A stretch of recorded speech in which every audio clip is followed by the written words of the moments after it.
肖战从出道至今已经6年了，6年时间说短不短，说长也不算太长，但是能够在6年的时间里，从一个名不见经传的新人，逐步发展成为一个顶流，偌大的娱乐圈里还真没几个可以做到。从肖战的平台粉丝量来看，虽然维持在3000万出头，但是相较于那些破5000万甚至是将近过亿的流量小生和大咖们，肖战贡献的数据可都是实打实的。而今天肖战所拥有的一切也是他用努力换来的，他的星途也并非一帆风顺，期间有流言蜚语，也有黑粉引战，肖战也曾为此沉寂过一段时间。但是王者终究是王者，归来时地位依然稳固，态度依旧谦逊，而他的努力也让圈内一些所谓当红的流量明星脸红。肖战主演作品屈指可数，成绩却让多少当红小生脸红。肖战出道这6年的时间里，经历过选秀选拔，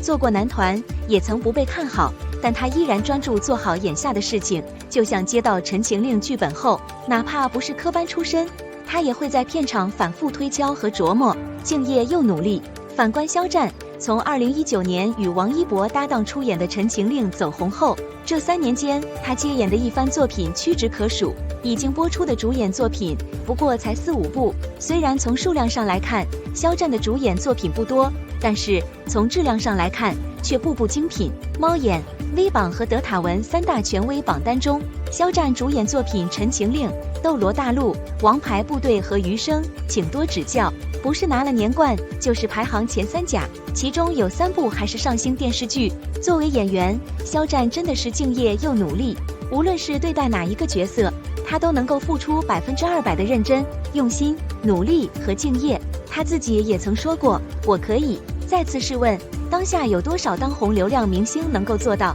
又有多少不是塌房就是爆红以后就开始飘了的？